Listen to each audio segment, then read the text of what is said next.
Aujourd'hui, je vais débunk une affirmation dans la communauté Demon Slayer qui dit que Rengoku, le pilier de la flamme, pouvait gagner face à Akaza, ou alors que Akaza était sérieux face à Rengoku. Donc aujourd'hui, je vais débunk ces deux affirmations. Mais juste avant de rentrer dans le vif du sujet, n'hésite pas à t'abonner, liker et commenter pour toi à ce que Rengoku avait ses chances face à Akaza. On va remettre le contexte du combat. On est en plein dans le film du train de l'infini. On a eu quelques combats de fous, et puis là, Akaza, troisième lune supérieure, apparaît devant nos héros. Clairement, Rengoku sait que Inosuke ou Tanjiro n'ont clairement pas le level pour affronter Akaza, et que même lui sait que ça va être très chaud. En réalité, pour moi, de ma compréhension du manga et du film du train de l'infini, à ce moment-là, Rengoku savait qu'il allait mourir. Et il était prêt clairement à se sacrifier pour protéger Tanjiro, Inosuke et les passagers du train. Et c'est ce qu'il a fini par faire. Mais bref, on va commencer à débunk l'affirmation de Akaza était sérieux face à Rengoku. Et pour ça, on va comparer ce combat au combat Tomioka Tanjiro contre Akaza, pour comparer la différence de sérieux de Akaza. On va commencer par comparer l'attitude de Akaza entre ces deux combats.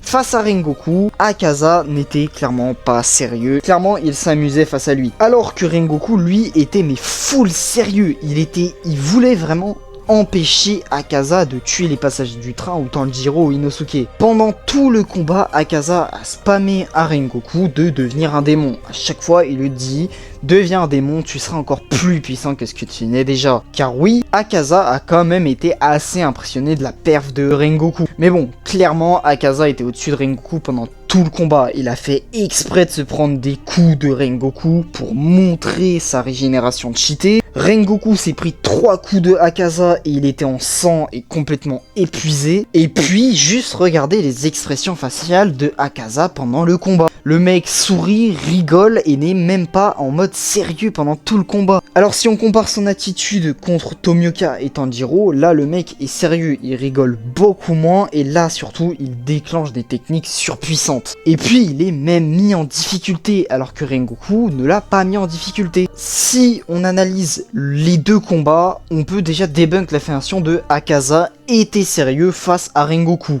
Et ceux qui ne veulent pas assumer ça, arrêtez de surcoter Rengoku et juste regardez et comparez les deux combats et regardez l'attitude de Akaza dans chacun des deux. Et maintenant je vais débunk la deuxième affirmation. Rengoku a le level pour battre Akaza. Alors cette affirmation vient de la fin du combat. Rengoku voit clairement la différence de niveau entre lui et Akaza et il va décider juste d'essayer de lui trancher la tête en faisant un kamikaze. Il fonce vers lui, il met toute sa puissance, il tank un coup de Akaza qui lui transperce le bide et il essaye tant bien que mal de trancher la tête de Akaza. Akaza bloque le coup et puis même si Rengoku avait réussi à couper la tête de Akaza, et ben ça n'aurait rien fait. Et maintenant en 2 secondes je vais réussir à débunk les deux affirmations. Quand Rengoku a vu que Akaza avait bloqué son coup d'épée et que son katana était bloqué, il a analysé un peu son environnement et il a vu quelque chose d'exceptionnel. Le soleil était en train de se lever. Et il s'est souvenu que les démons étaient sensibles au soleil et que s'il réussissait à bloquer